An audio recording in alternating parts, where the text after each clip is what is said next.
Have you ever walked into your own home, only to discover a truth that stopped you cold? Christopher Hall, a millionaire CEO, thought he had everything under control: his business empire, his reputation, his polished image. But late one evening, he returned without notice and froze at the sound of his twin boys whispering a prayer with the black maid who had quietly been holding his broken family together. It wasn't wealth. It wasn't power. It was love, something he had nearly lost in his relentless fight to appear strong. In that moment, Christopher faced a choice: keep hiding behind his walls of pride, or step into the vulnerability that might heal his children and himself. What would you do if the people you loved most needed your presence more than your success? What if the real legacy you leave is not what you build, but how you love? This story will take you through grief, redemption, and the quiet courage it takes to choose love over fear. Stay with us, and let's begin this unforgettable journey together. And if the story touches you, please don't forget to like, share, and subscribe to our channel. Christopher Hall had built his life on control of his business empire, control of his schedule down to the minute, control of his emotions. For decades, he had lived by the belief that discipline was survival, that strength meant never letting anyone see the cracks beneath the surface. It was that relentless control that had carried him from a poor neighborhood in Dallas to the glass towers of the city's financial district, where his name shone on top of a multi-million-dollar aerospace technology company. But control could not stop death. Control had not saved Margaret, his wife of 12 years, from the cancer that swept through her like a fire in dry grass. In less than 6 months, she was gone. Christopher was left alone with 2 7-year-old boys, Ethan and Caleb, twins with bright eyes and tender hearts, who suddenly lived in a house without their mother's voice. On that Friday evening, Christopher's flight landed earlier than planned. His meetings in Houston had ended abruptly, and instead of calling ahead, he decided to drive home without notice. It was a habit he had developed arriving unannounced, believing surprise kept people honest. He told himself it was a CEO's instinct. In truth, sometimes he wanted to see what life looked like when no one was preparing for his entrance. The Bentley rolled into the long driveway just past 8. The Texas sun had set, leaving a warm orange haze on the horizon. Christopher carried his leather briefcase, shoulders squared, footsteps steady. From the outside, the house was silent, but as he unlocked the door, a soft hum of voices drifted toward him, gentle, rhythmic, almost like singing. He frowned. The housekeeper was supposed to leave by 6. The boy's nanny had been dismissed weeks earlier. Only Angela Brooks remained the maid he had hired reluctantly after Margaret's death. Angela was different, a black woman in her late 30s, once a preschool teacher before tragedy forced her into domestic work. She carried herself with quiet dignity, and though she spoke little, the twins clung to her presence. Christopher tolerated her because she kept the house in order and the boys seemed calmer around her. As he stepped inside, the sound became clearer. Not music, words, whispered phrases repeated by 2 small voices. Christopher's pulse quickened. He set down his briefcase, loosened his tie, and moved quietly down the hallway. The voices led him toward the living room, where a lamp glowed warm against the walls. He paused at the threshold and froze. Angela was seated cross-legged on the carpet. Ethan sat to her right, Caleb to her left. All 3 held hands. Their eyes were closed. In a hushed, melodic tone, Angela guided them. "Lord, please watch over Mommy in heaven. Help us to remember her smile. Help Daddy find peace in his heart. Amen." The boys echoed softly, "Amen." Christopher's chest tightened. For a moment, he couldn't breathe. The sight struck him like a blow, the woman he employed on his payroll, leading his sons in prayer, teaching them words he had banished from his own life. He had never forbidden faith outright. But since Margaret's death, he had scoffed at it, treating prayer as a fairy tale, a distraction from reality. He had told himself it was better to prepare his sons for the hard truth of the world. Money and willpower were the only protections. But now, in his own home, in his absence, someone was teaching them otherwise. He stepped forward, his voice sharp. "What is going on here?" Angela's eyes opened. She did not flinch, though the boys startled and looked up, their hands slipping from hers. Caleb whispered, "Daddy." Ethan's lips trembled. Angela rose slowly, smoothing her skirt. "You were just what Christopher's tone cut like steel, filling their heads with fantasies. I hire you to maintain order, not to preach." Ethan's small voice broke through. "Daddy, we just wanted to talk to Mommy." The words pierced him deeper than he expected. For a brief second, Christopher saw his wife's face and Caleb's round cheeks, heard Margaret's laugh and Ethan's stammer. But he buried it quickly, straightening his posture. "Enough," he said firmly. "Angela, pack your things." "You're finished here?" Caleb cried out. "No, don't send her away." Ethan grabbed Angela's hand, pleading. "She helps us remember Mom. Please, Dad." Christopher shook his head. "This discussion is over." The silence that followed was heavy, broken only by the boys' muffled sobs. Angela's gaze lingered on him, calm, steady, not defiant, but not apologetic either. Finally, she nodded. "As you wish, Mr. Hall." She led the twins upstairs to tuck them into bed. Christopher stood alone in the living room, fists clenched, jaw tight, trying to convince himself he had done the right thing. He was protecting his children, he told himself, protecting them from weakness, from illusions. Yet even as he repeated those words, a flicker of doubt crawled through his chest. For the first time in years, Christopher Hall, master of control, felt the ground shift beneath him. Christopher did not sleep that night. He lay awake in the dark expanse of his master bedroom, the ceiling fan humming above him, replaying the image of Angela holding his son's hands. The echo of their small voices whispering, "Amen," refused to leave his mind. Every time he closed his eyes, the picture sharpened, and each time his chest burned with anger, confusion, and something harder to name. At dawn, he rose, shaved, and dressed for work as if routine might drown the noise inside his head. But when he came downstairs, the house was far from silent. He found Ethan and Caleb already seated at the kitchen counter, cereal bowls untouched. Their faces were drawn, their usual chatter absent. Angela stood by the sink, folding a dish towel with deliberate care. She looked up briefly when he entered, but said nothing. The silence pressed heavy, until Caleb broke it with a whisper. "Daddy, don't make Miss Angela leave." Christopher inhaled slowly, steadying himself. He wanted to maintain authority, to keep control. Yet the sight of his son's pleading eyes tugged at him. "I've made my decision," he replied, voice firm but not raised. "This house doesn't need prayers.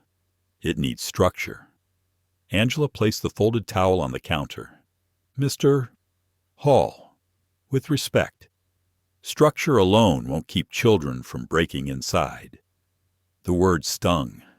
He turned sharply toward her. "That's not your place. You work here. You don't raise my boys. They are already being raised," Angela said gently. though her voice carried a steel beneath the softness. Every word they hear, every silence you give them, it shapes them. They're grieving, sir. They need space to remember their mother without fear. The twins glanced nervously between them. Ethan whispered, "Daddy, we just wanted to tell Mommy good night." Christopher slammed his palm against the counter, the sound startling them all. "Enough. This conversation is not up for debate." Angela did not flinch. She met his eyes with quiet steadiness. "Then let me finish what I started today, and I'll go. But don't mistake prayer for weakness. Sometimes it takes more strength than you realize." Her words lingered in the air. She turned, walked to the laundry room, and began gathering her belongings. Ethan clutched Caleb's arm, whispering frantically. The boys slid off their stools and ran to her side. "Please don't leave," Caleb begged. His small arms wrapped around her waist. Ethan's voice trembled. "If you go, who will help us talk to Mommy?" Angela knelt, hugging them tightly. Her own eyes shimmered with unshed tears. "You can always talk to her. She's in your hearts. You don't need me for that." Christopher watched from across the room, his jaw tightening. He hated the vulnerability in his son's voices, hated even more the way Angela's calm presence seemed to offer what he could not. The control he clung to so fiercely felt like sand slipping between his fingers. By afternoon, her suitcase was at the door. Before leaving, she placed a small wooden box on the entryway table. She pressed a kiss to each boy's forehead, whispering, "Be strong, little men. Remember, love never dies." The front door clicked shut. The silence left behind felt cavernous. For 2 days, Christopher buried himself in work, as if endless meetings and emails could smother the ache. He told himself he had done the right thing, that his children needed order, not sentimentality. But each evening when he returned home, the house felt colder. The twins ate quietly, retreated early to their rooms, and no longer burst into his office with questions about rockets or video games. On the third night, as he passed by their bedroom, he heard muffled voices. Curious, he paused at the door. Through the crack, he saw Ethan and Caleb sitting cross-legged on the floor, clutching the small wooden box Angela had left. Their heads were bowed. "Please, Mommy," Caleb whispered. "Don't be mad we don't pray with Miss Angela anymore. Daddy says we can't, but we still love you," Ethan added softly. "We'll try to be good. We'll try to remember your smile." Christopher's throat tightened. His hand gripped the doorknob until his knuckles whitened. He wanted to step inside, to tell them they didn't need prayers. That memory lived in photographs and facts. But his voice caught in his chest. He could only listen as his sons clung desperately to the fragile ritual Angela had begun. Later that night, alone in his study, Christopher opened the wooden box. Inside lay the twins' drawing of Margaret stick figures with big smiles, a sun overhead. Beneath it, a string of carved wooden beads etched with the words "Love never dies." He set the items down quickly, almost angrily, as if they burned his hands. He poured himself a glass of bourbon, swallowing it in one harsh gulp. But the words clung to him, circling in his head long after the liquor burned away. Love never dies. By the fourth morning, the twins refused breakfast altogether. Caleb sat listless on the couch, hugging a pillow. Ethan stared out the window, his reflection faint in the glass. Christopher approached them, frustration bubbling. "You need to eat." No response. "Boys, listen to me." His voice rose unintentionally. "Your mother wouldn't want you sulking. She'd want you strong." Ethan turned slowly, eyes red-rimmed. Mommy would want us to pray." The words landed like a punch. Christopher's chest heaved, rage and helplessness warring inside him. He wanted to shout, to forbid, to slam the door on anything that felt like weakness. But deep beneath the anger was fear, the fear that he was failing them, that he could not give what Margaret once gave so effortlessly. He stormed out, leaving them behind. But their voices followed him, echoing through the hall like ghosts. That evening, he sat in the darkened living room, bourbon glass in hand, staring at the family portrait above the fireplace. Margaret's smile seemed to glow in the flicker of the flames. He remembered the way she used to kneel by the boys' beds, whispering prayers before sleep. He had teased her once, calling it superstition. She had only smiled, saying, "Faith is not about answers, Chris. It's about giving them a safe place to put their fears." Now fear was all that filled the house. When he finally dragged himself to bed, sleep did not come. In the quiet hours before dawn, he admitted to himself, if only silently, that dismissing Angela had not silenced the ache. It had amplified it. For the first time since Margaret's death, Christopher Hall felt the walls of his fortress cracking, and he did not know how to hold them together. The morning after Angela's departure, the house seemed emptier than ever. It was not just the absence of her footsteps or her humming in the kitchen. It was the way silence filled every room, heavy and unyielding. Christopher noticed it most when he came downstairs for coffee. The counters gleamed, the floors were spotless, but there was no warmth, no human presence. He tried to tell himself this was what he wanted, a house under his control, no distractions, no interference. But as he sipped his coffee, he caught sight of the wooden box sitting on the entryway table. Its presence nagged at him like an unanswered question. By mid-morning, he gave in. He carried the box into his study and set it on the polished oak desk. The room smelled faintly of leather and bourbon, the walls lined with books he rarely read anymore. He opened the lid slowly, as though expecting it to reveal something he was not prepared to face. Inside, the boys' drawing of their mother lay folded. Crayon lines formed 3 stick figures, Margaret in the center, Ethan and Caleb on either side, all smiling beneath a bright yellow sun. Their father was missing. Christopher stared at the absence, his jaw tightening. Beneath the drawing was the string of wooden beads. He lifted them, feeling the smooth grain under his fingers. The words carved into them, "Love never dies," caught the light. He ran his thumb over the letters again and again, as if pressing hard enough might change their meaning. At the bottom was a small slip of paper. Angela's handwriting was careful, deliberate.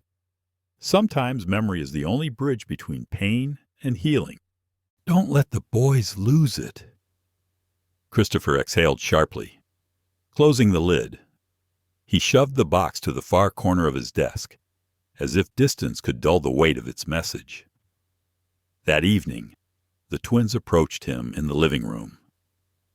Ethan carried the box carefully in his hands. Caleb clutched his brother's sleeve. "Daddy," Ethan said softly, "can we keep it?" Christopher rubbed his temples. "It's just a box." "It's Mommy," Caleb insisted, his voice trembling. "It helps us talk to her." Christopher leaned back in his chair, staring at their small faces. He wanted to dismiss it, to tell them again that their mother lived in photos and stories, not in wooden trinkets. But the desperation in Caleb's eyes froze him. He nodded reluctantly. "Keep it, but don't let it distract you from your schoolwork." The boys exchanged a glance, a flicker of relief crossing their expressions. They hurried upstairs, the box clutched tightly between them. Over the next week, Christopher noticed the silence in the house grow heavier. The twins spoke less, laughed less. Mealtimes were short, punctuated only by the clink of silverware. In the evenings, instead of racing through the hallways, they sat together on the floor of their bedroom, whispering to the box. One night, Christopher passed by their door and paused. The soft murmur of voices drifted out. He leaned closer. "Mommy, today we missed you a lot," Ethan whispered. "Daddy worked late again," Caleb added. "We prayed like Miss Angela showed us. Please don't be mad that she's gone." Christopher's chest constricted. He pressed his hand to the doorframe, fighting the urge to burst in and forbid it all. Yet he could not move. He listened, his breath shallow, as his children clung to rituals he had tried so hard to erase. Later, in his study, he poured another glass of bourbon. The liquid swirled in the glass, amber and sharp. He told himself he was angry that Angela had left this mark, angry that his son seemed to prefer her guidance over his. But beneath the anger lay something darker, a hollow fear that he had nothing to offer them but discipline and rules. He thought of Margaret, her gentle touch on the boy's hair, the way she whispered stories before bed.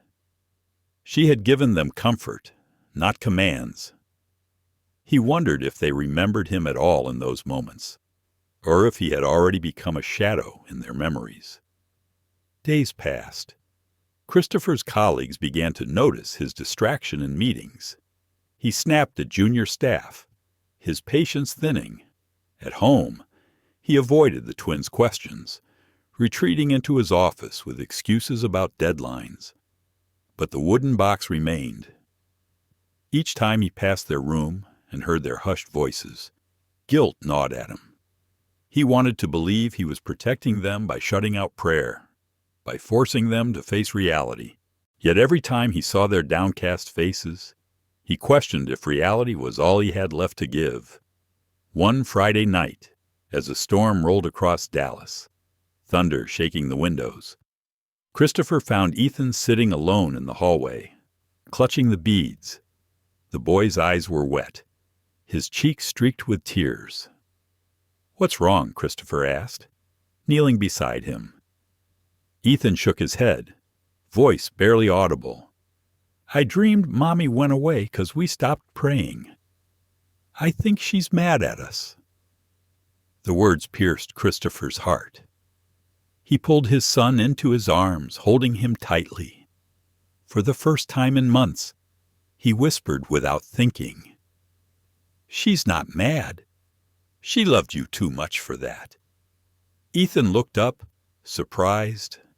"Then why does it hurt so much?" Christopher had no answer. He simply held him, the storm rumbling above. Later that night, Christopher sat in his study, the box open in front of him again. He traced the words on the beads until his eyes blurred. "Love never dies." The phrase felt less like a comfort and more like a challenge. If love never died, why did his house feel like a tomb? As he sat in the dim light, memories of his own childhood rose unbidden, his mother working 2 jobs, his father absent, the church choir that welcomed him when the world outside spat on his skin. He remembered the songs, the prayers whispered by neighbors who had little but faith. He had buried those memories under layers of ambition and success, convincing himself that money was armor. Now, watching his sons crumble, he wondered if he had buried more than memories. Perhaps he had buried the only part of himself capable of healing them. By dawn, he had not slept. He stared at the beads one last time before closing the box. He knew he could not ignore it much longer. The days after the storm settled into a strange rhythm. On the surface, everything looked orderly. The lawn was trimmed, the halls polished, the boys dressed in clean uniforms for school. But beneath the surface, something was shifting, Subtle at first, then undeniable. Christopher noticed it in their eyes. Ethan, once full of endless questions about airplanes and space travel, now stared off into the distance during breakfast. Caleb, usually the more mischievous of the two, had grown quiet, clinging to his brother's side like a shadow. Their laughter, the kind that once filled the halls with energy, had become rare. One morning, Christopher drove them to school. The car was silent except for the hum of the engine. Usually, Caleb would chatter about a new game, or Ethan would ask about the projects at the company. But that day, both boys stared out the window, faces pressed against the glass. At a red light, Christopher tried to break the silence. "You boys ready for math today?" No response. Ethan, his son, blinked, as if pulled back from somewhere far away. "Yeah, Dad," he muttered, then turned back to the window. Christopher tightened his grip on the steering wheel. He told himself it was normal grief. That time would heal it. Yet in the pit of his stomach, he felt the gnawing truth his house was not healing them. It was hollowing them. That afternoon, he left the office early, a rare move for him. When he arrived home, the housekeeper, who came twice a week, had just finished. The boys were in their room. He climbed the stairs, his polished shoes muffled against the carpet. He stopped at the doorway. Ethan and Caleb sat on the floor, the wooden box open between them. Their heads were bowed, their hands clasped. "Please, Mommy," Caleb whispered. "Don't let us forget your face." Christopher's throat tightened. For a moment, he wanted to step inside, to tell them they didn't need these rituals, but his feet stayed rooted. He watched as Ethan carefully folded the drawing back into the box, his small hands trembling. Later that evening, Christopher tried to coax them into dinner. He had ordered their favorite fried chicken with mashed potatoes. The boys picked at their plates, hardly touching the food. "You need to eat," Christopher said, forcing cheer into his voice. "This is your favorite." Caleb shook his head. "Not hungry." Ethan set his fork down, his voice flat. "Can we be excused?" Christopher studied them, his frustration building. "You've barely eaten. Margaret wouldn't want you skipping meals." The name slipped out before he realized. It hung in the air, heavy and sacred. The boys looked up, startled. For weeks, he had avoided saying her name, as though silence could erase the pain. Caleb's eyes welled with tears. "We just want Mommy." The word shattered something inside Christopher. He swallowed hard, but his voice came out harsher than intended. "She's gone. Caleb, she's not coming back." The boy flinched, tears spilling over. Ethan wrapped an arm around his brother, glaring at their father. "You don't have to say it like that." They pushed away from the table, leaving their plates untouched. Christopher sat alone at the head of the table, the sound of their retreating footsteps echoing in the quiet. Oh, for the first time, the mansion felt like a cage. That night, Christopher poured himself another drink, but the bourbon no longer numbed him. He thought of the company, the endless hours he poured into controlling every outcome, every risk. Yet here, in his own home, the most important project of his life, his son's was slipping through his fingers. The next morning, Ethan refused to get out of bed. "I don't want to go to school," he mumbled into his pillow. Caleb mirrored him, curling beneath the blanket. Christopher stood in the doorway, torn between anger and fear. "You can't just stay home. You'll fall behind." Ethan's muffled reply pierced him. "What's the point? Mommy's not here." Christopher exhaled sharply, pressing a hand to his forehead. For years, He had believed that discipline cured everything: failure, laziness, even sorrow. But now, no amount of discipline could mend the hollow look in his son's eyes. At work that afternoon, his assistant noticed his distraction. "Everything okay at home, Mr. Hall?" she asked gently. He waved her off, muttering something about the boys adjusting. But when he returned to his office, he found himself staring at a photograph of Margaret on his desk. She was smiling, holding Ethan and Caleb in her arms at their third birthday party. He remembered the sound of their laughter that day, the way Margaret's eyes glowed with joy. Now, that glow was gone, and he could not bring it back. That evening, Christopher tried again. He sat on the edge of the twins' bed as they prepared for sleep. "Tell me what's on your mind," he said quietly. Ethan shrugged. "We just miss Mommy," Caleb whispered. "Miss Angela helped us remember her. Now she's gone too." Christopher's chest ached. He wanted to defend himself, to explain why he had sent her away.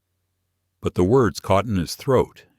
Instead, he reached out and placed a hand on Caleb's back, awkward and hesitant. "I'm here," he said finally. "I don't always know what to say, but I'm here." The boys lay still, their breathing softening as they drifted into uneasy sleep. Christopher remained seated, staring into the darkness, wondering when presence had stopped being enough. Over the next week, teachers began sending notes home. Ethan's grades had slipped. Caleb was withdrawn in class. They no longer played with their friends during recess. One note read simply, "Your sons seem lost." Christopher folded the paper and tucked it into his pocket, his face expressionless. But inside, the words echoed relentlessly. Lost. That was what they were becoming. One Saturday morning, he took them to the park. He hoped the fresh air would lift their spirits. But instead of running to the swings or chasing each other across the grass, the boys sat quietly on a bench, side by side. Other families laughed nearby, children climbing and tumbling, parents cheering. Christopher watched, a lump forming in his throat. His sons sat still, their small shoulders hunched, as though joy had become something foreign. Caleb leaned against Ethan, whispering something Christopher could not hear. Ethan nodded solemnly. They looked older than their years, weighed down by grief too heavy for their small frames. For the first time, Christopher admitted to himself that he had failed. His fortress of control, the rules and the silence he clung to, had not made them strong. It had made them brittle. That night, he stood alone in his study, staring once more at the wooden box. He touched the beads, the words carved deep into the wood. "Love never dies."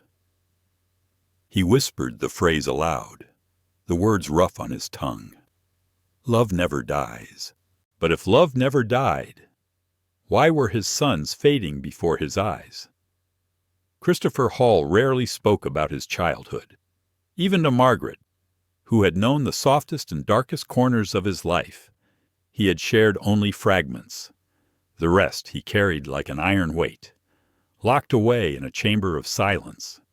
But now, as he stood in his study staring at the wooden box, memories he had long suppressed began to claw their way to the surface. He had grown up in South Dallas, in a neighborhood where cracked sidewalks and broken streetlights told stories no one wanted to hear. His mother, Lorraine Hall, worked 2 jobs mornings at the diner, nights cleaning offices downtown. She came home with aching feet, but she never complained.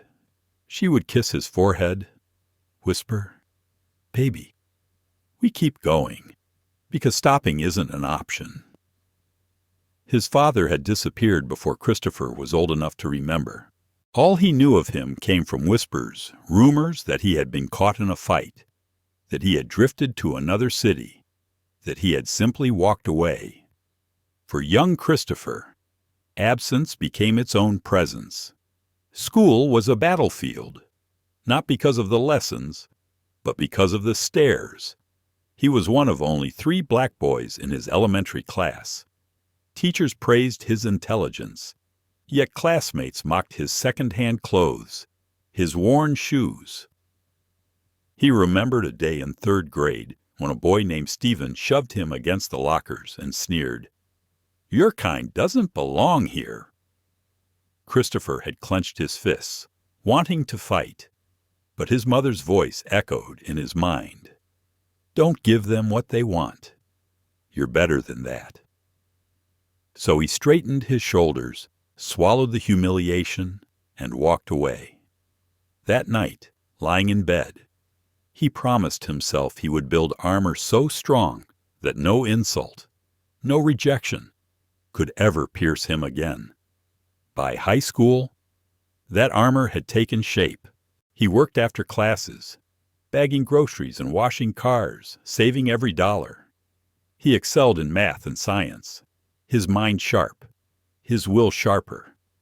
But even then, the world reminded him of its lines. He recalled applying for a summer internship at an aerospace firm. The manager shook his hand, complimented his grades, then glanced at his skin and said, "We'll let you know." He never did.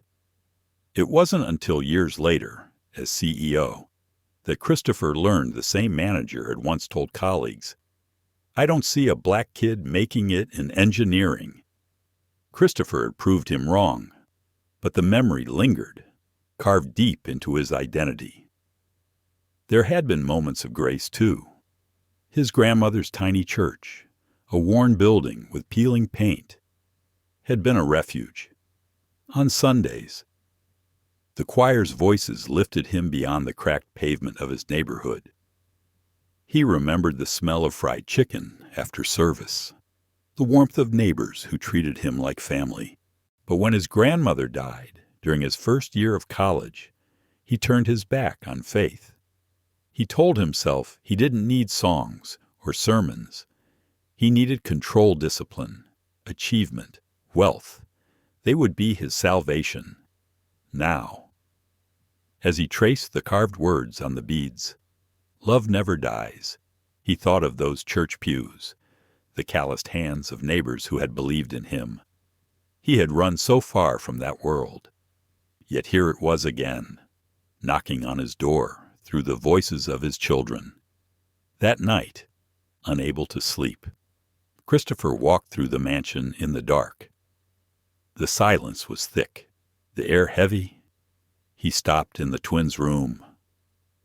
They slept close together, the wooden box resting on the nightstand. He sat in a chair near their beds, memories colliding with the present. He saw himself as a boy, walking home from school with torn sneakers, fists clenched against the taunts of strangers.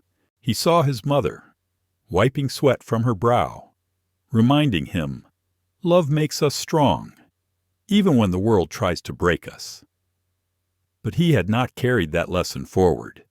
Instead, he had chosen control over compassion, silence over comfort, and now his sons bore the cost. The next day, he drove to the cemetery where Margaret was buried. It was a warm Sunday, the air filled with the hum of cicadas. He carried a bouquet of lilies, though he had never believed flowers mattered to the dead. Still, something in him needed the ritual.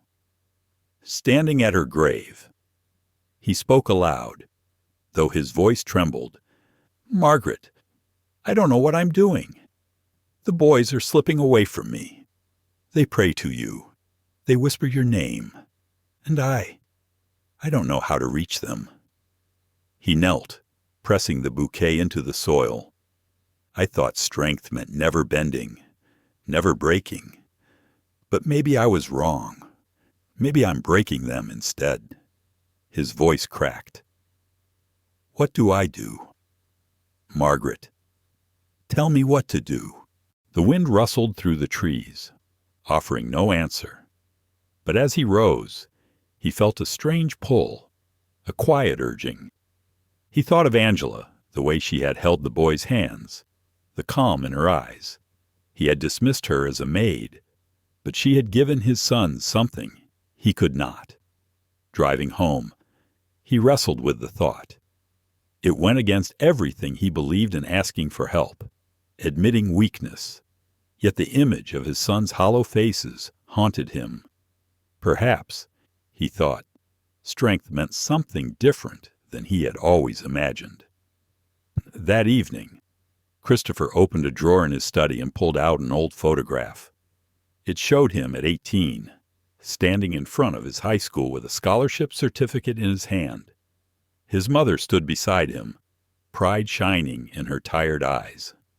Behind them, the church pastor had laid a hand on his shoulder, praying a blessing over his future. For the first time in decades, Christopher allowed himself to linger on that memory.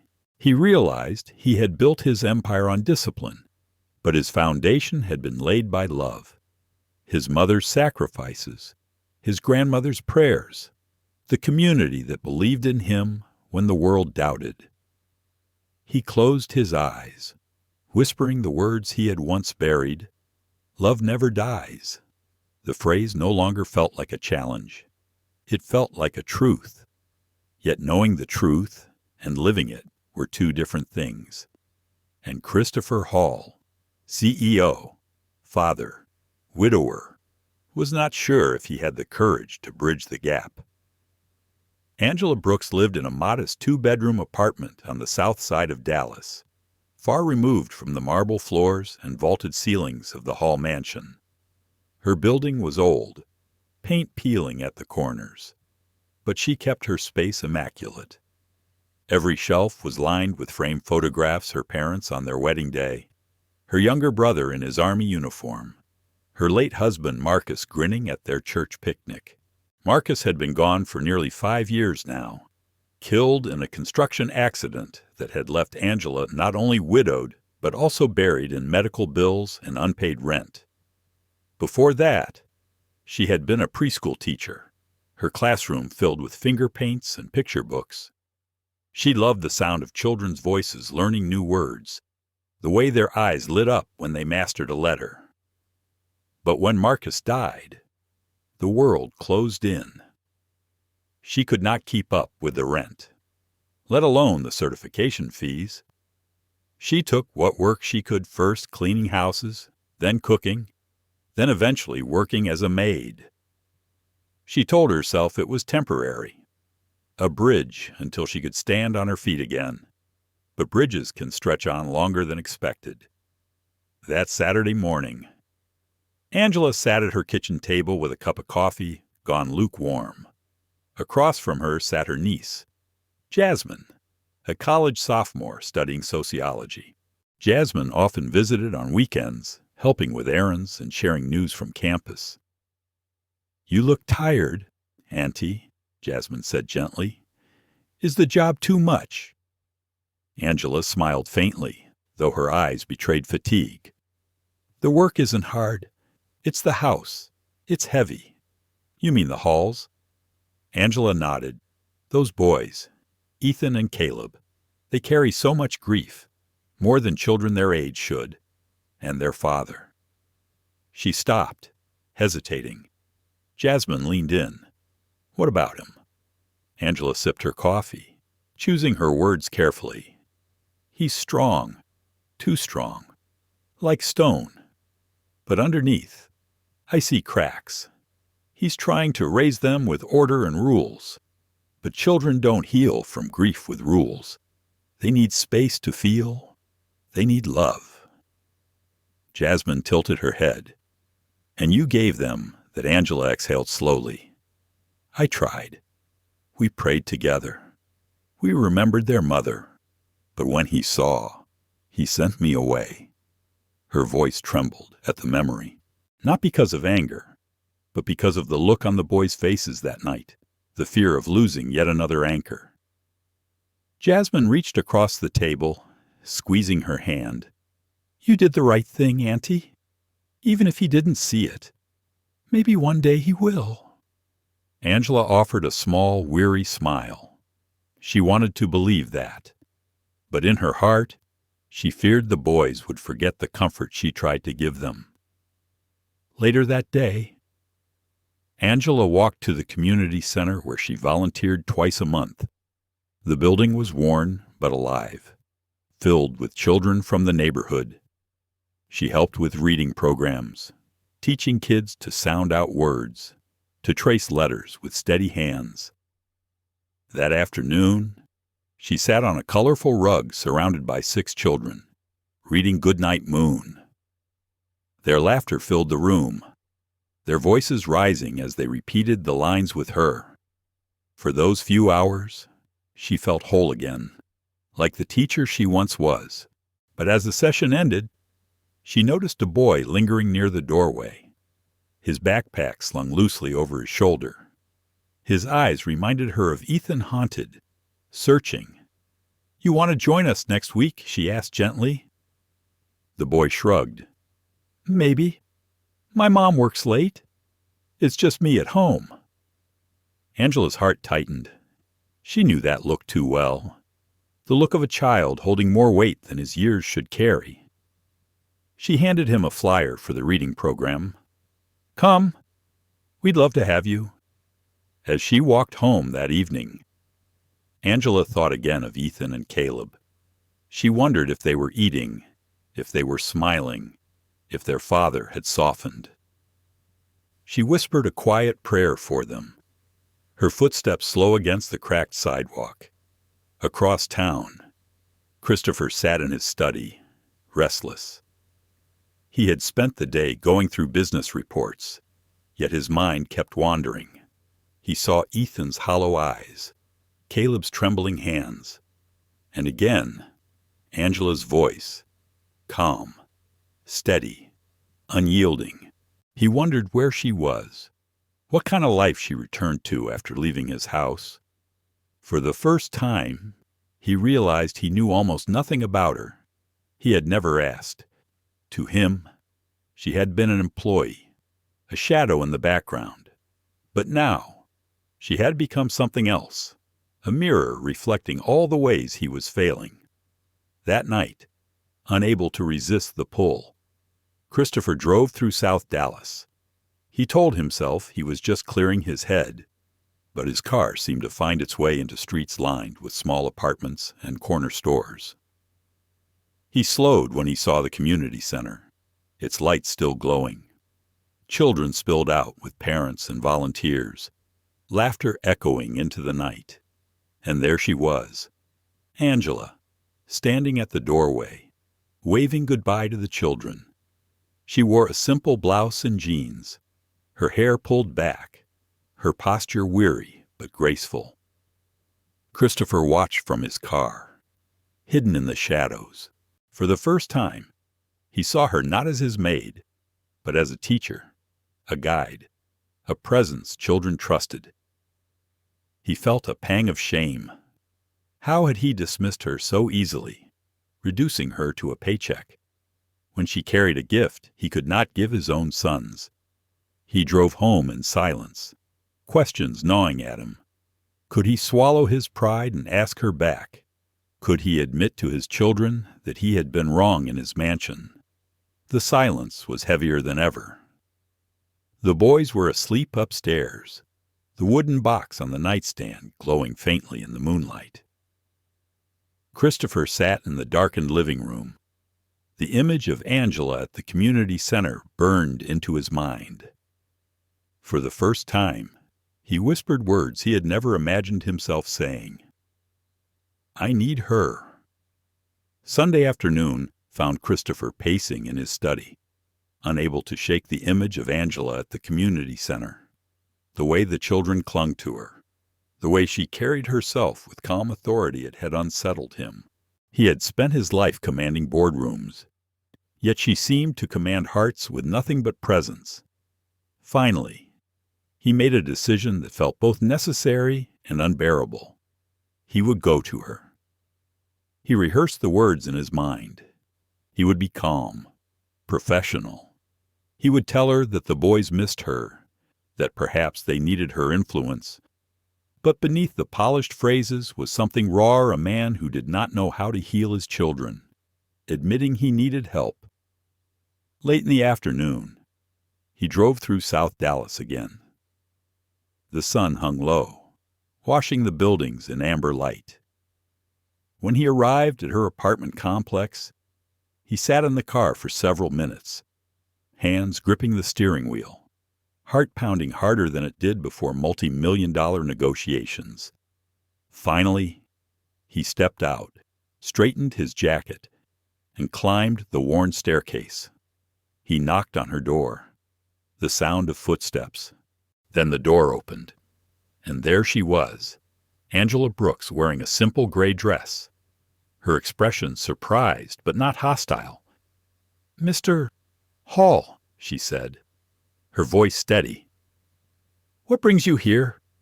Christopher cleared his throat, suddenly aware of how out of place he looked in his tailored suit amid the peeling paint of her doorway.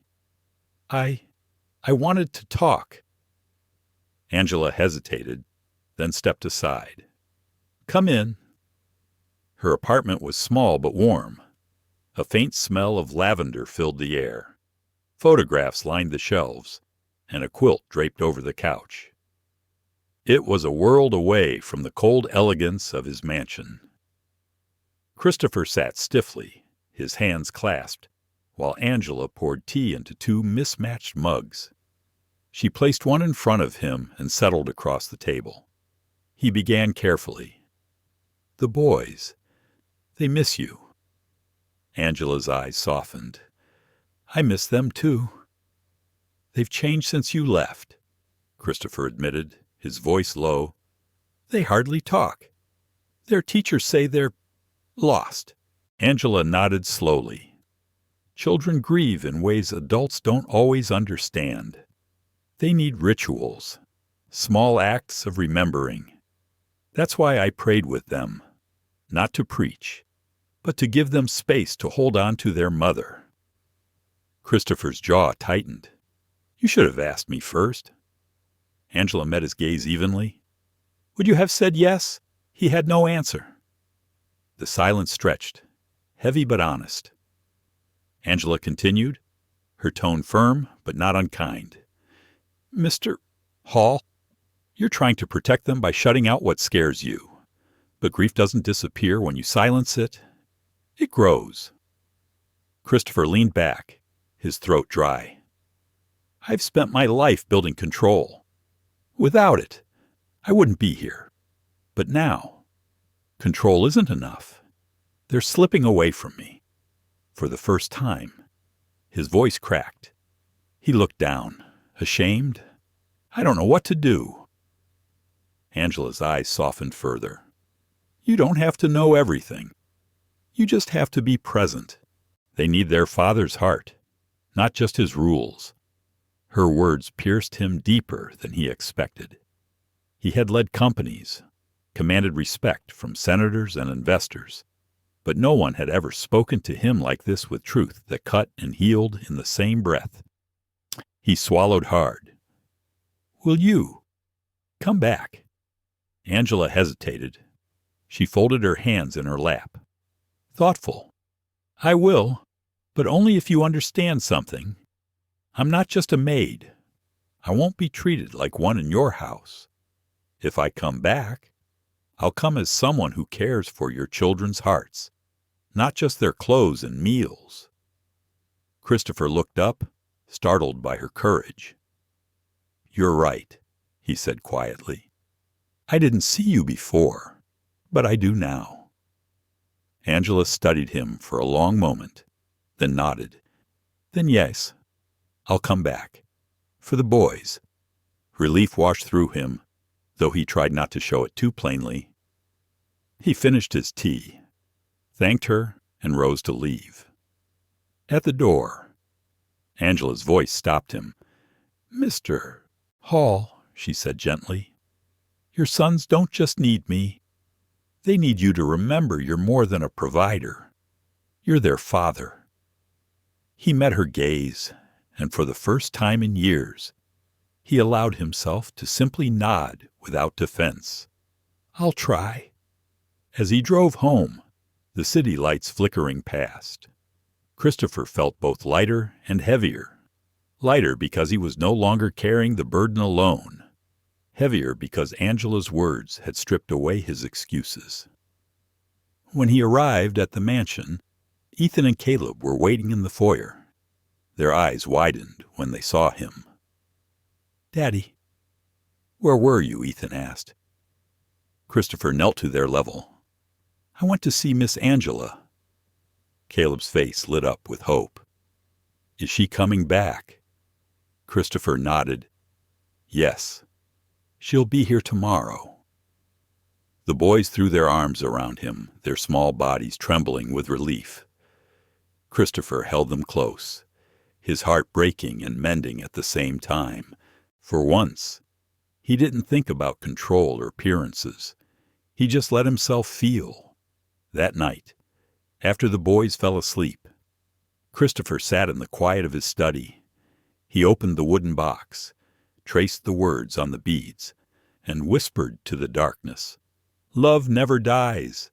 This time, the words felt less like a question and more like a promise. The next morning, the Hall mansion felt different before Angela even arrived. Ethan and Caleb were up earlier than usual, dressed and waiting near the window that overlooked the long driveway. They kept asking what time it was, if she would come soon, if she had really agreed to return. Christopher, standing a few feet away, watched them with quiet astonishment. For weeks he had seen only heaviness in their eyes. Now there was a spark of anticipation. A part of him ached at the realization that his presence alone had not been enough to stir that light. But instead of drowning in guilt, he chose something new. He let the ache push him toward humility. At 10 o'clock sharp, Angela's old sedan pulled up the drive. The boys ran to the door before Christopher could even move. When she stepped inside, they nearly knocked her off balance with their embrace. "Miss Angela," Caleb shouted, his voice breaking into laughter for the first time in weeks. Angela hugged them tightly, kissing their heads. "Oh, my sweet boys. I've missed you too." Christopher approached slowly. For a moment, the sight of her standing in his home again brought a rush of conflicting emotions: relief, vulnerability, even pride swallowed by humility. He extended his hand. "Thank you for coming back," he said quietly. Angela looked at him, then took his hand briefly. "Thank you for asking." It was a small exchange, but it set the tone. That first day back, Angela did not rush into routine. Instead, she sat with the boys in the living room and let them talk. She asked about school, about their favorite books, about dreams they had. At first, they answered in short bursts, but soon their words flowed freely. Ethan described a dream where his mother had been flying like an angel. Caleb admitted he was scared she would forget him. Angela listened with her whole being, nodding, offering comfort without judgment. Christopher, watching from the doorway, felt both humbled and mesmerized. He had tried to fill silence with rules. She filled it with presence. Later, Angela suggested a small activity. She brought out crayons and paper from her bag. "Let's make a memory garden," she said. "Every flower we draw will be something we remember about your mother." Ethan drew a sunflower, because she was always warm. Caleb drew a rose, because she smelled nice. Angela drew a daisy, because she loved simple joys. They taped the drawings to the wall of their room, a field of flowers blooming in color. The boys' laughter filled the air as they compared drawings. That night, for the first time in months, Christopher heard them giggling from upstairs. He paused on the landing, overwhelmed. The house was alive again. But the breakthrough did not come only for the boys. It came for Christopher as well. After dinner, Angela lingered in the kitchen, washing dishes with practiced ease. Christopher joined her, drying plates silently. For a while, neither spoke. Finally, he broke the silence. "You have a gift," he said. "With them. With children." Angela glanced at him, her expression unreadable. "It's not a gift, Mr. Hall. It's just love.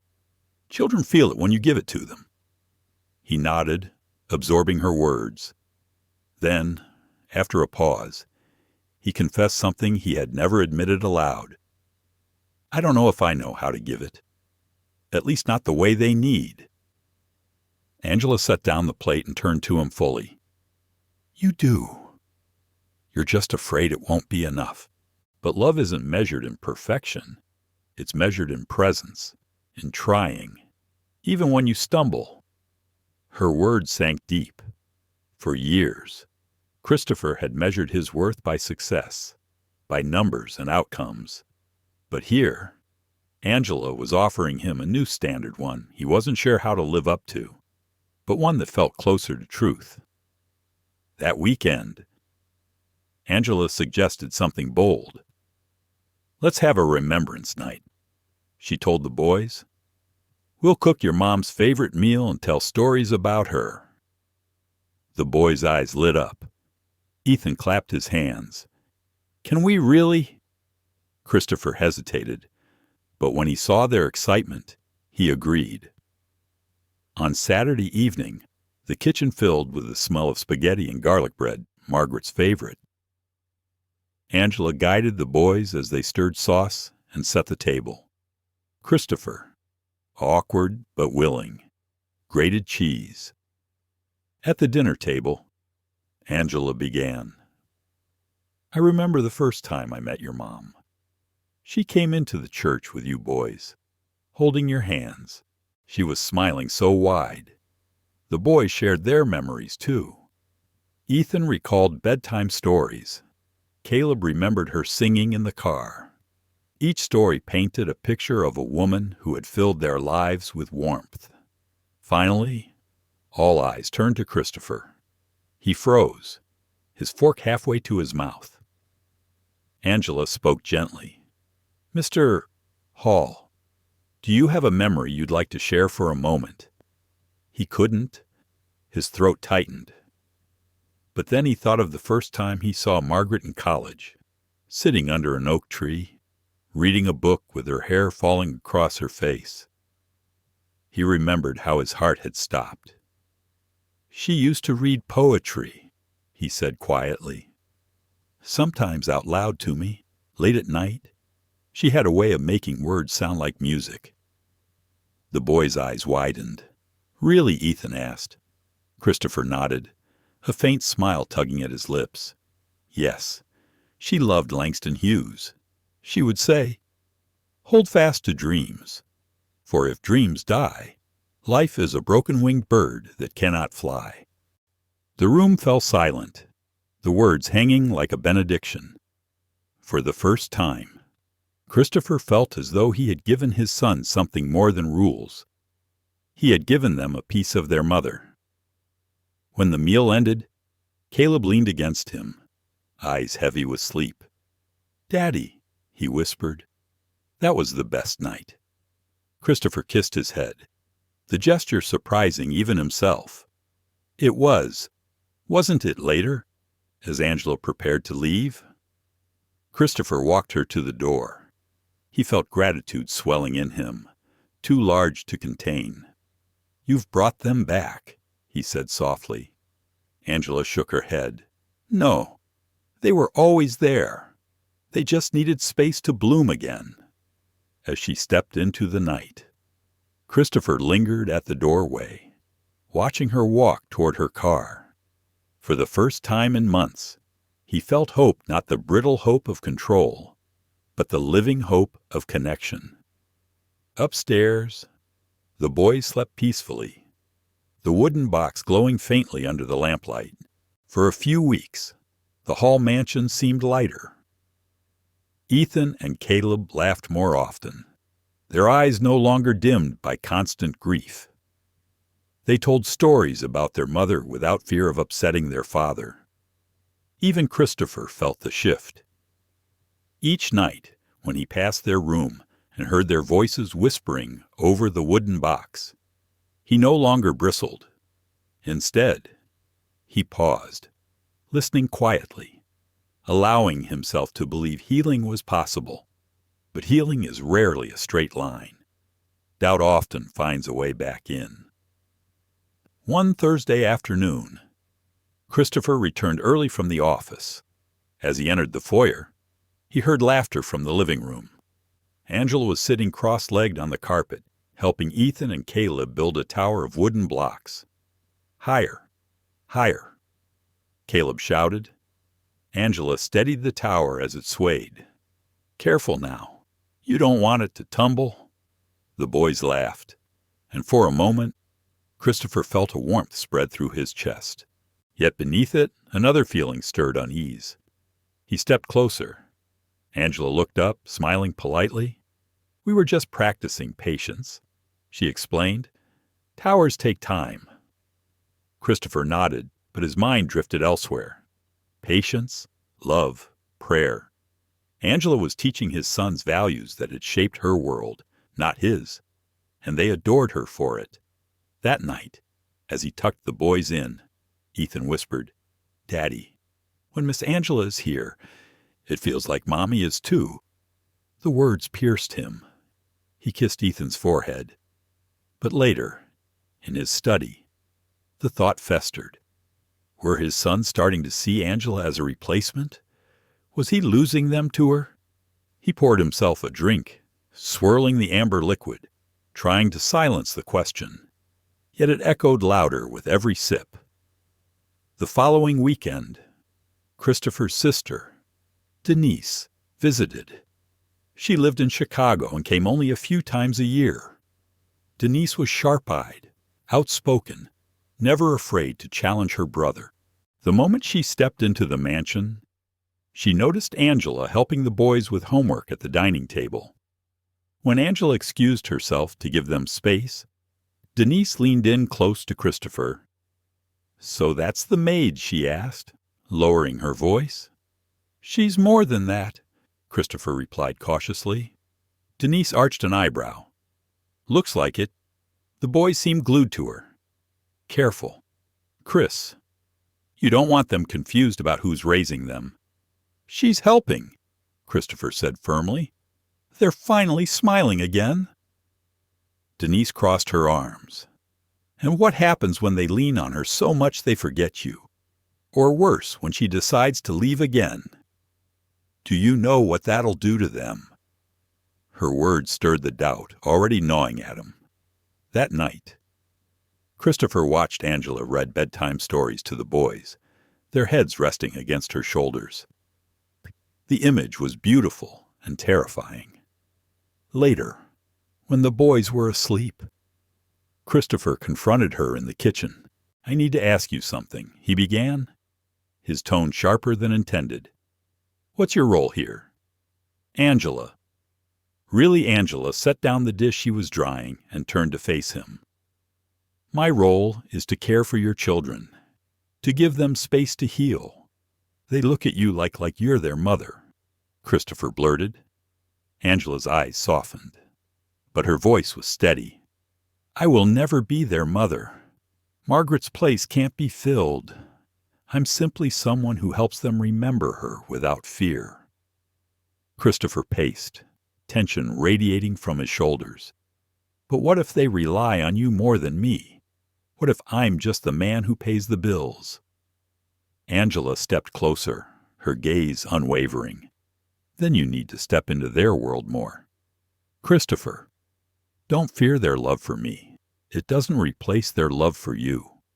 Children's hearts expand. They don't trade one love for another." Her words hit him harder than any boardroom criticism. He wanted to argue, but deep down, he knew she was right. The problem wasn't Angela. It was his own fear of being inadequate.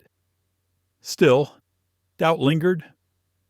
A few days later, at the office, Christopher's business partner, Richard Kane, pulled him aside after a meeting. "Chris, word around the board is you've been distracted. Some are worried you're letting personal matters interfere with the company." Christopher stiffened. "Everything is under control." Richard studied him, then smirked. "I heard you hired some maid who's gotten real close with your kids. Be careful. These things can look messy if people talk." Christopher's jaw clenched. He ended the conversation, but Richard's insinuation lingered. Messy. Scandal. Words that threatened the pristine image Christopher had built for decades. That evening, he drove home with tension knotted in his chest. He found Angela in the garden with the boys, planting marigolds in the soil. Caleb's hands were covered in dirt.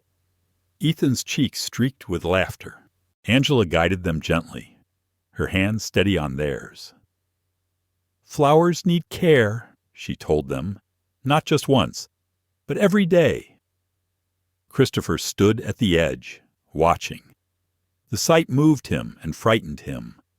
Was she weaving herself too deeply into their world? That night, alone in his study. He opened the wooden box again. The beads caught the light. Love never dies. He whispered the phrase, then whispered another truth he had avoided. But fear can bury it. For the first time since Angela returned, Christopher questioned not her presence, but his own courage. Could he accept help without fearing it? Could he open his heart without feeling diminished? The mansion was quiet. Upstairs, his son slept peacefully.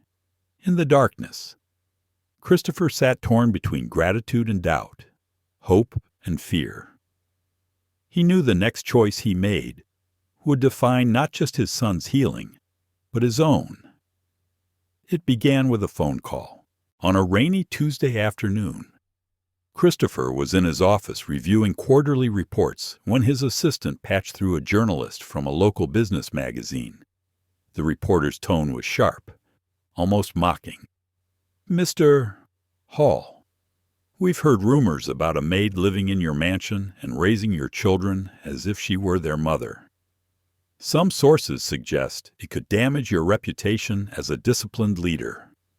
Care to comment? Christopher froze. The word struck at his deepest fear. Rumors, reputation, leadership.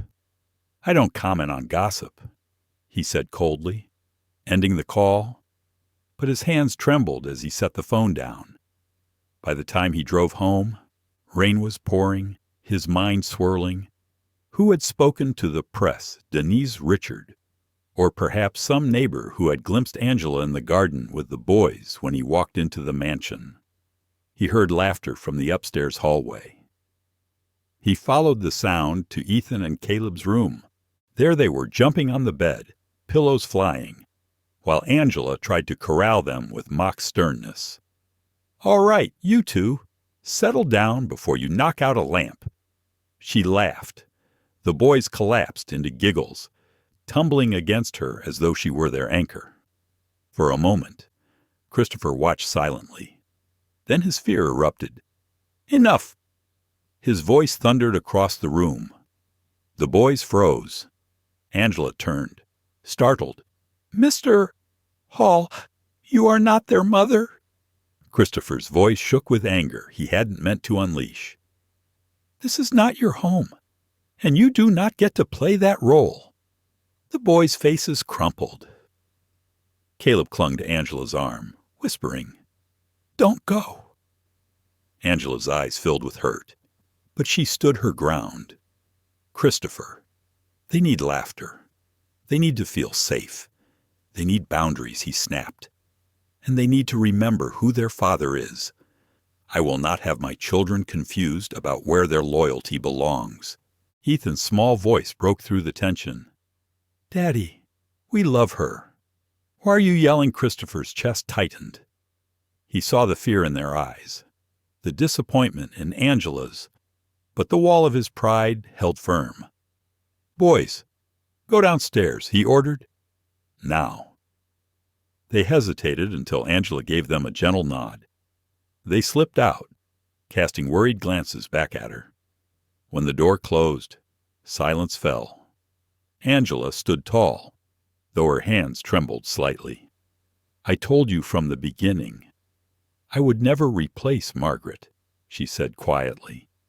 "Your sons know that. This isn't about me, Christopher. This is about your fear." His jaw clenched. "You don't understand the scrutiny I'm under. My name, my reputation, it can all collapse if people think I've lost control of my own house." Angela's voice softened, but her words cut deep. "Then maybe the problem isn't control. Maybe it's that you're confusing love with weakness."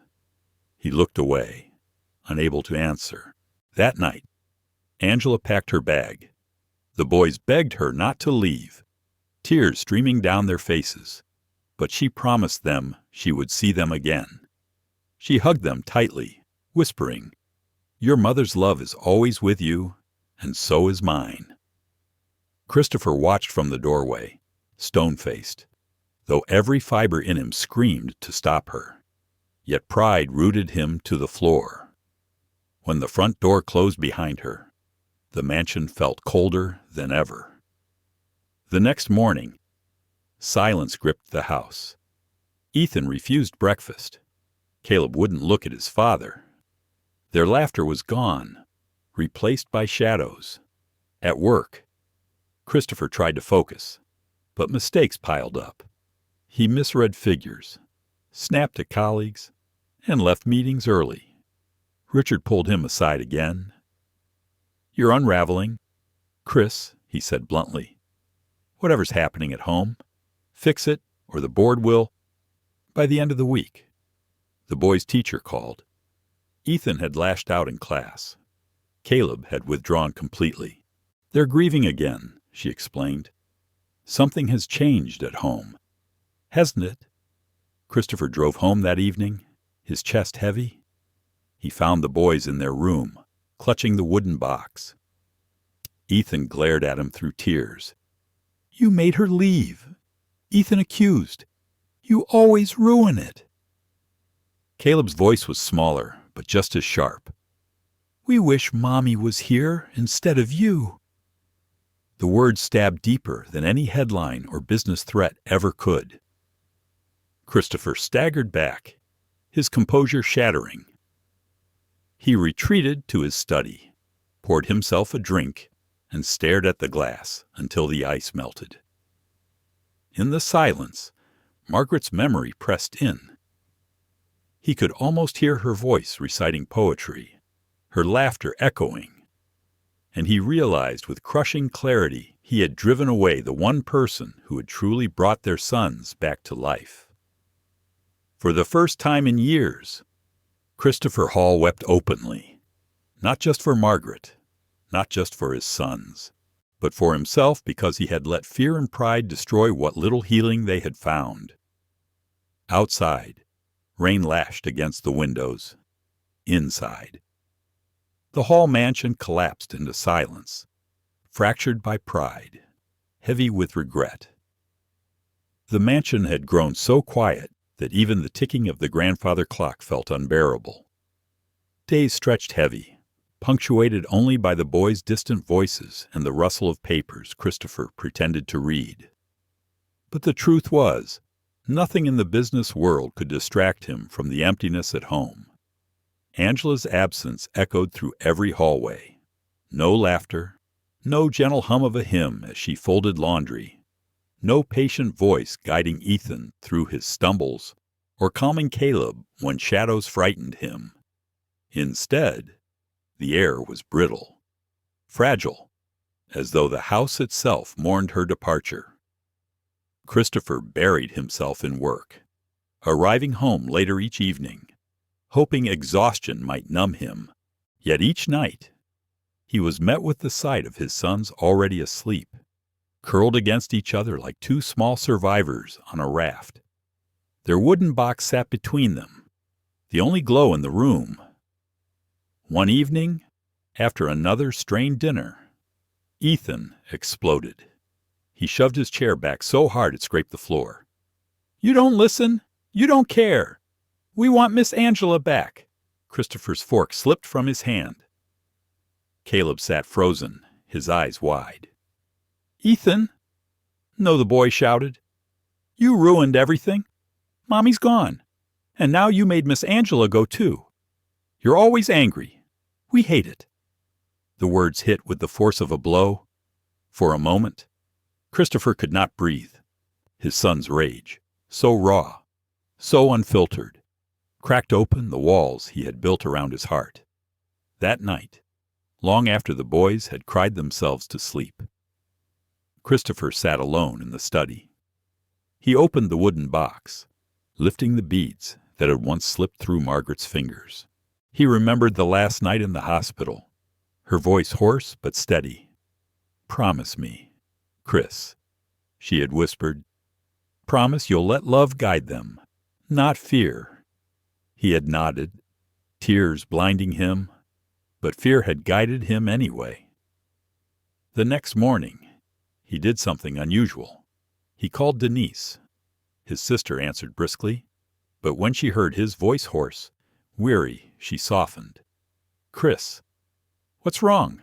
I think I made a mistake." He admitted, "I drove Angela away. The boys, they're breaking." Denise was silent for a long time. Finally, she said, "You've always been proud, brother, too proud. But pride doesn't raise children. Love does. If Angela brought them peace, you need to fix this before you lose more than your reputation." Her words stung, but they were true.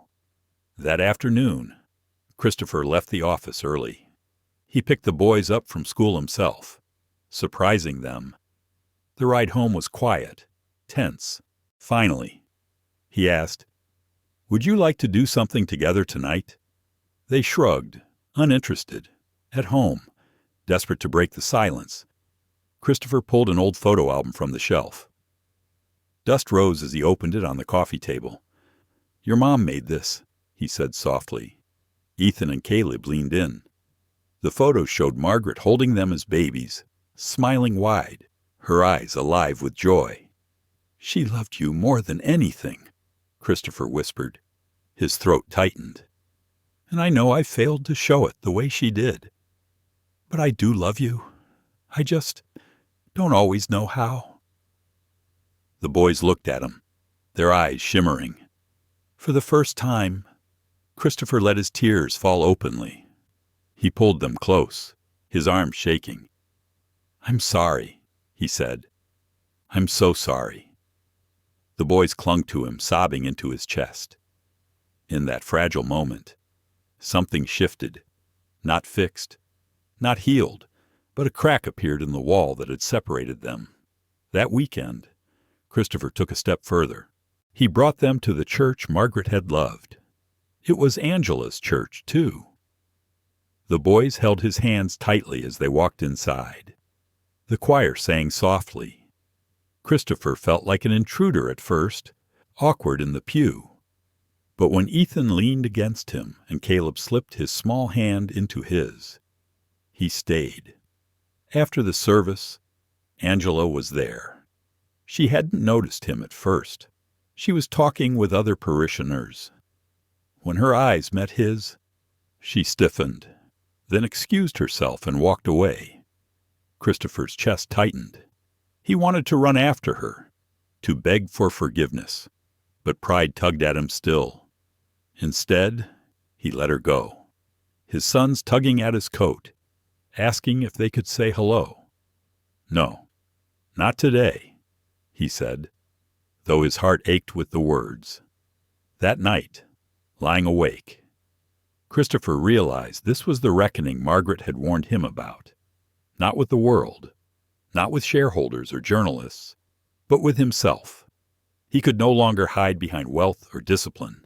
His sons needed him to choose vulnerability over pride. love over fear. The following morning, he wrote a letter. Not to Angela, not yet, but to Margaret. "My love," he began, the pen trembling in his hand. "I promised you I'd guide them with love, and I broke that promise. I let fear win, but I can't anymore. The boys deserve better. They deserve me, not the CEO, not the man who cares what others think, but the father you believed I could be. I don't know how to begin again, but I will try. For them, for you, for us." When he finished, tears stained the paper. He folded it carefully and placed it in the wooden box, among Margaret's beads and journal. It wasn't forgiveness yet. It wasn't healing yet. But it was the first step. Christopher had never been a man of gestures. Deals were signed in boardrooms, not with flowers or apologies. Yet, as he stared at the quiet mansion and the hollow look in his son's eyes, he realized numbers and contracts could not mend what his pride had broken. The letter he'd written to Margaret had cracked something open in him, but a letter to the dead could not heal the living. If he wanted his sons whole again, if he wanted to honor his wife's memory, he would need to do the one thing he had always feared humble himself. The next Saturday, Christopher took Ethan and Caleb into the city. They visited the bookstore Margaret had loved, the one with crooked shelves and the smell of paper thick in the air. He let the boys pick out storybooks, even lingered long enough for them to sit in the children's corner while he wandered the aisles. At the back, his eyes landed on a worn copy of Langston Hughes's collected poems. He pulled it down, brushing the dust with his thumb, opening to a random page. His eyes fell on the familiar lines, "Hold fast to dreams, for if dreams die, life is a broken-winged bird that cannot fly." The words struck like a bell. Margaret had recited them. Angela had echoed them. And now they returned, like a call to action. He bought the book, tucking it under his arm as if it were a map. That evening, after dinner, he gathered his sons in the living room. The fire crackled softly, casting a golden glow. "I want to start something new," he said, holding up the book. "Every night, we'll read a poem together. Your mother loved these words. Maybe we can love them too." The boys exchanged glances. Ethan's eyes softened first. Caleb crawled onto the couch beside him. Christopher read aloud, his voice unsteady but growing stronger with each line. When he finished, silence filled the room, not heavy this time, but reverent. Ethan whispered, "Read another." For the first time, Christopher felt like he was giving his children a piece of their mother without fear. Still, the shadow of Angela's absence lingered. The boys asked about her often. One night, Caleb asked, "Daddy, if you can say sorry to us, can you say sorry to Miss Angela too?" Christopher paused, the question slicing through his hesitation. He had apologized to his sons, to Margaret in his letter, but not to Angela, the one who had risked her heart to hold his family together. The next morning, he dressed in casual clothes, something rare for him, and drove with the boys to the church. Service had just ended when they arrived. He spotted Angela near the back, talking with an elderly couple. The boys bolted toward her, calling her name. She knelt, embracing them tightly, tears springing to her eyes. Christopher approached slowly, each step heavier than any he had taken into a boardroom. "Angela," he began, his voice rough. She stood, her expression guarded. "Mr. Hall." The boys clung to her hands. "Daddy wants to talk," Ethan said, almost pleading. Christopher swallowed. "I owe you an apology. I let fear and pride blind me. I accused you of things you never tried to be. You've given my son something I couldn't. and instead of gratitude, I gave you anger." Angela's lips trembled, but she said nothing. He continued, his voice breaking, "You once told me love is presence, not perfection. I see that now. You've been more present for my boys than I have. And if you can find it in your heart, I'd ask you to come back not as a replacement for Margaret, but as a part of this family's healing." The silence stretched.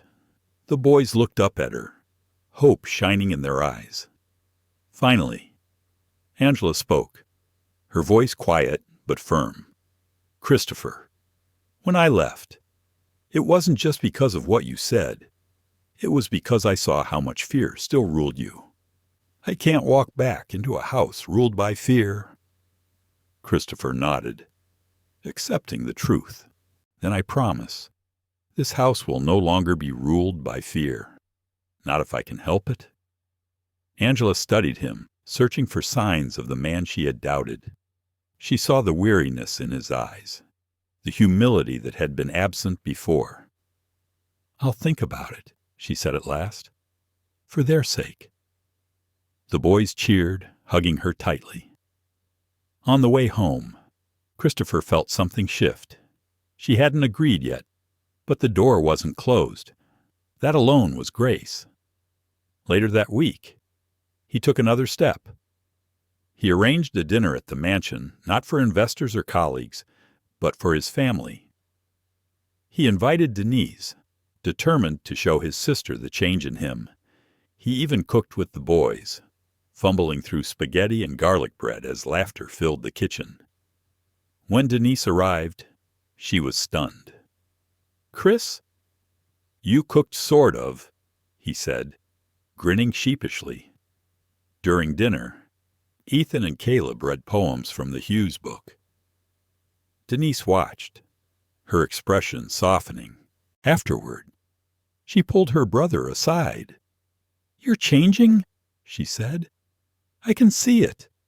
Don't stop now." Christopher nodded. He knew change wouldn't erase the damage already done, but it was a beginning. That night, he placed the Hughes book into the wooden box alongside Margaret's beads. The box, once a reminder of loss, was slowly becoming a symbol of renewal. He whispered to himself, "Hold fast to dreams," and for the first time, he believed he could. Angela did not rush her answer. For days after Christopher's apology at the church, she carried his words in her heart, weighing them against the hurt she still felt. She had seen many promises in her life, some kept, many broken. What Christopher offered sounded sincere, but sincerity alone was not enough. Change needed to be proven. Meanwhile, the boys did not hide their longing. Every evening, they asked their father if Miss Angela was coming back. Caleb began leaving little drawings by the front door. Flowered woe. Suns. Stick figures of 4 people holding hands as if to create a path for her return. Ethan prayed out loud before bed, whispering, "Please bring her back." Christopher noticed each gesture. Instead of brushing them aside, he let them pierce him. He realized that true leadership at home or in business wasn't about control. It was about creating trust. He knew he had one last chance to show both his sons and Angela that he had changed. On Friday evening, he called Angela. His voice shook slightly when she answered. "Angela, I know words aren't enough. Would you allow me to show you us, to show you what's different now? Not for me, but for Ethan and Caleb." She was silent for a moment. Finally, she said, "If I come, it won't be to test you, Christopher. It'll be for the boys. They deserve peace. That's all I ask." He said. That Sunday afternoon, Angela arrived. This time, there were no dramatic entrances, no rushing children at the door. Ethan and Caleb waited patiently in the living room, dressed in clean shirts, clutching the Hughes poetry book between them. When she stepped in, their eyes lit up, but they stayed seated until she knelt and opened her arms. Then they ran to her, wrapping her in a hug so fierce it left no doubt where their hearts belonged. Christopher stood a few feet away, hands clasped, watching the reunion. When Angela finally looked at him, he inclined his head. "Welcome back." The afternoon unfolded differently than before. Instead of Angela leading while Christopher observed, this time he joined. Together, they helped the boys bake cookies in the kitchen flour, dusting Caleb's hair. Ethan sneaking spoonfuls of dough while Christopher pretended not to notice. Angela laughed, and the sound filled the house with something close to music. Later, as the cookies cooled, Christopher brought out the Hughes book. He sat on the couch, boys flanking him, Angela across from them. He cleared his throat and read a poem aloud, his voice steady. Angela's eyes softened. She saw not just a man reading words, but a father stepping into the tender place he had once avoided. After the reading, Ethan piped up, "Daddy, you should read one to Miss Angela, too." Christopher glanced at Angela. "May I?" She hesitated, then nodded. He opened to a page at random and read slowly. "I dream a world where man no other man will scorn, where love will bless the earth and peace its paths adorn." The words trembled in the air. For a long moment, no one spoke. Then Caleb whispered, "That's the world Mommy wanted." Angela reached across the table, taking Caleb's small hand. Christopher, moved beyond words, laid his hand gently over theirs. For the first time, the three of them formed a circle, not broken pieces, but something whole. That evening, after the boys were asleep, Christopher walked Angela to the door. The porch light cast a soft glow over her face. "You came back," he said quietly. "I came for them," she replied. "And because I see you trying, I'll keep trying." He promised, not just to win your trust, but to honor Margaret and to be the father my sons need. Angela studied him for a long moment, then nodded. "We'll see, Christopher. Time will tell." As she drove away, Christopher didn't feel despair. For once, he felt patience. Healing was not instant. Trust was not rebuilt in a day. But tonight had shown him that it could begin again, inside. The boys slept peacefully, the Hughes book resting on the nightstand beside their mother's wooden box. Between memory and hope, a fragile bridge had been built, and for the first time, Christopher believed it might hold. The weeks that followed Angela's return were marked by small but significant changes. She did not move back into the mansion full-time, at least not yet.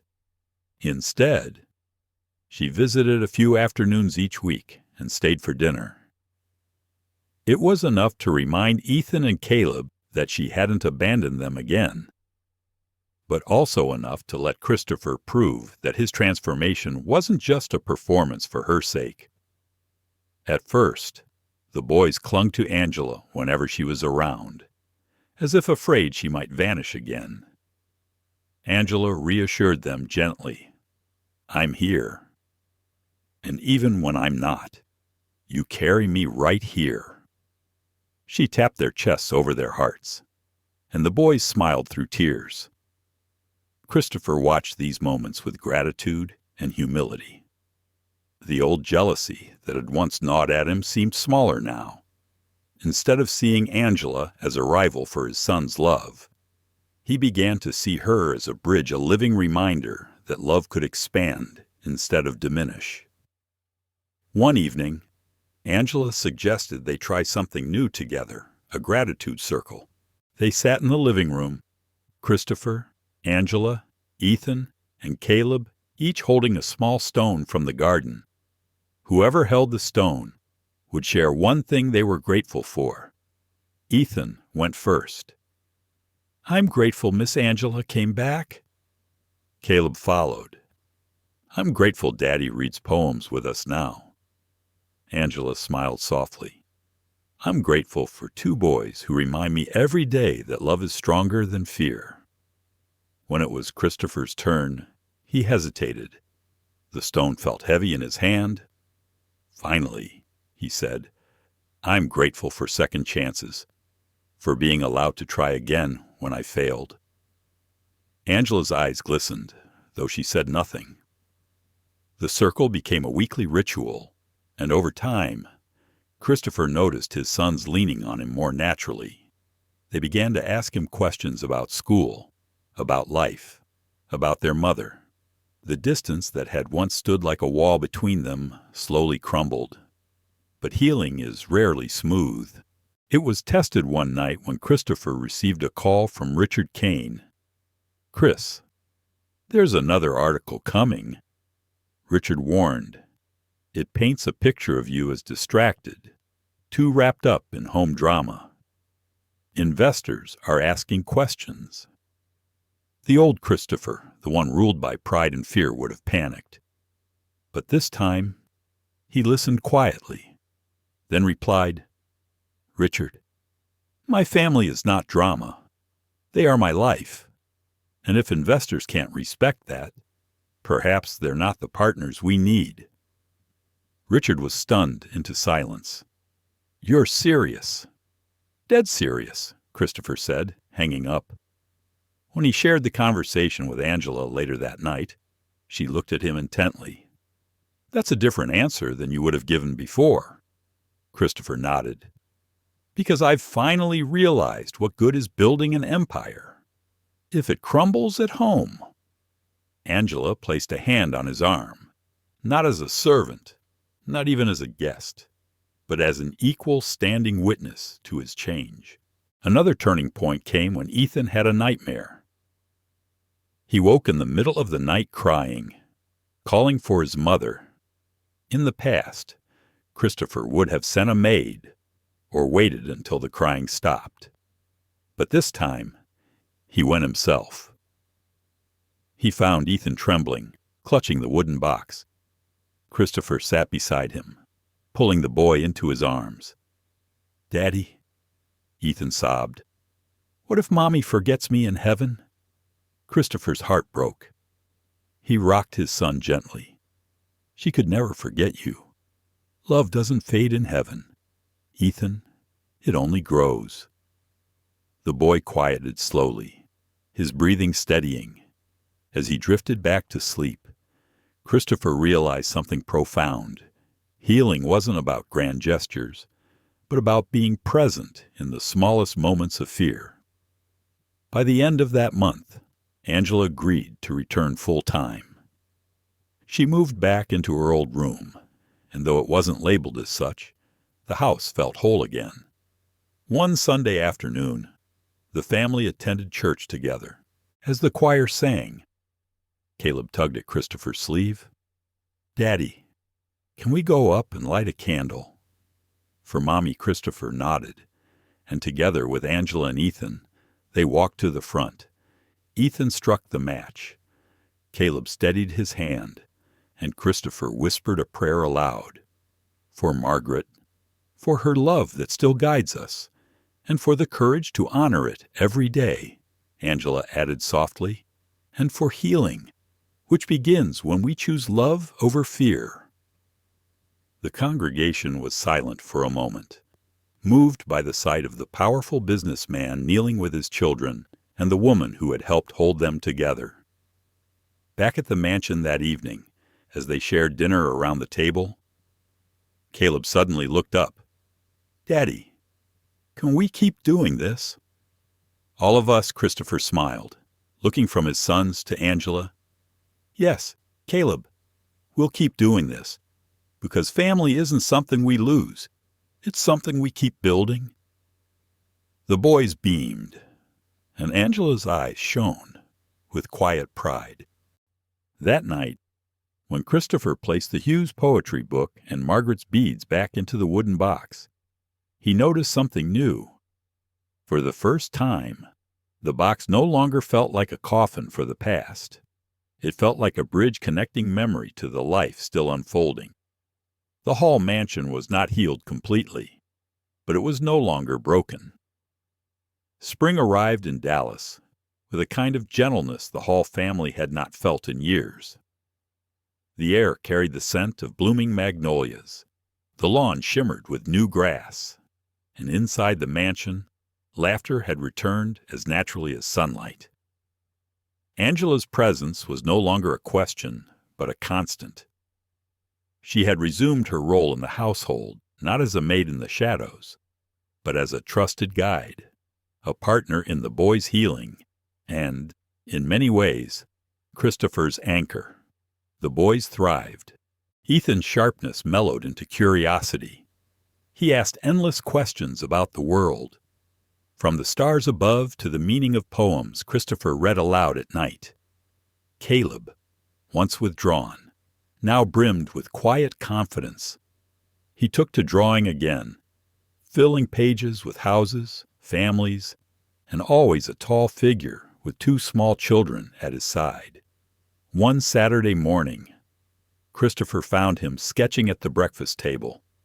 "Who's this?" he asked, pointing to the tall figure. "That's you," Caleb said simply, "because you're here now." Christopher's throat tightened. He bent down and kissed his son's forehead. "I'll always be here." The turning point for Christopher came at a public event. Pinnacle Capital, his company, hosted its annual gala, attended by investors, politicians, and media. For years, Christopher had stood at the podium as the picture of control measured, untouchable, flawless. But this year, something had changed. When he stepped up to speak, his sons were seated at the front table with Angela. They beamed at him, unashamed of their pride. He began his speech not with quarterly returns or market strategies, but with something unexpected. "Many of you know me as a man of business," he said. "But what you may not know is that I nearly lost what mattered most my family. I let fear rule me, and fear nearly destroyed us. But love brought us back. Love is not weakness. It is strength. It is the only wealth worth keeping." Gaze rippled through the room. Some investors exchanged glances, surprised at his vulnerability, but others nodded, moved by his candor. Christopher continued, his voice steady. "We speak often of legacy in this business, but legacy is not money or buildings. Legacy is what we leave in the hearts of those who know us best. My wife Margaret taught me that, and though she is gone, her lesson remains." He glanced at Ethan and Caleb, then at Angela. "Tonight, I honor her by choosing presence over pride, by choosing love over fear, and I promise to lead this company and my family with that truth." When he finished, the applause was not polite. It was thunderous. Reporters scribbled notes, cameras flashed, and for the first time, Christopher did not feel like a man on display. He felt like a man seen. After the gala, Ethan and Caleb rushed into his arms. "Daddy, you were amazing," Ethan exclaimed. "You told them the truth," Caleb added, his eyes shining. Angela stood nearby, tears brimming. When their eyes met, Christopher felt something shift again. Not romantic, at least not yet, but something sacred. A recognition that their paths had been braided together for reasons bigger than either could have planned. Weeks later, on a quiet Sunday afternoon, the family gathered in the garden. Angela had suggested planting a magnolia tree in Margaret's memory. Together, they dug the soil, Christopher's hands blistering from unfamiliar labor. The boys squealing with joy, Angela guiding them patiently. When the tree stood tall, its roots buried in the earth, Christopher placed a small plaque at its base, in memory of Margaret Hall. Her love still grows. They stood in silence, the breeze rustling the new leaves. Ethan slipped his hand into Angela's. Caleb took his father's. The circle was complete. That evening, Christopher sat in his study with the wooden box open before him. Inside lay Margaret's beads, her journal, and the Hughes poetry book. He added a new item, a photo of Ethan and Caleb laughing in the garden beside Angela. He whispered aloud, as if to Margaret, "We're okay now. We're finding our way." For the first time in years, peace settled over him, not the brittle peace of control, but the living peace of love. As night fell, the mansion glowed with warmth. Laughter drifted from the upstairs hallway where Ethan and Caleb raced toy cars. Angela's soft voice carried from the kitchen, humming a hymn, and Christopher, sitting quietly in the living room, closed his eyes and let gratitude wash over him. He had been a man who nearly lost everything to fear, but he had chosen differently. And that choice, humility, presence, love, had given him back his sons, his home, and a legacy no scandal or headline could ever touch. The healing was not perfect. Grief never vanished. It simply changed shape. But now, grief was woven with joy, memory with hope, loss with love, and in that weaving, the Hall family found their resolution. Life often teaches us that strength is not found in control or success, but in humility and presence. Christopher Hall's story reminds us that money, titles, and reputation can crumble in an instant. But what endures is the love we give and the bonds we nurture. For older generations, this lesson may feel familiar. How many of us, in our pursuit of security and recognition, have overlooked the quiet needs of those closest to us? Children do not remember balance sheets or trophies. They remember bedtime stories, the warmth of a hand, the steady voice that says, "I am here." The story also asks us to consider forgiveness not as weakness, but as an act of courage. Angela's return and Christopher's transformation show that second chances can rebuild what pride once destroyed. Perhaps the greatest message is this: grief never disappears, but it can be woven with love to create something new. Healing takes time, and it begins with a simple choice to be present. That is a truth that can guide not only families, but communities and even nations. Thank you so much for watching and sharing this journey with us. If this story touched your heart, please like, share, and subscribe to our channel. Your support helps us bring more powerful stories of love, dignity, and hope to life.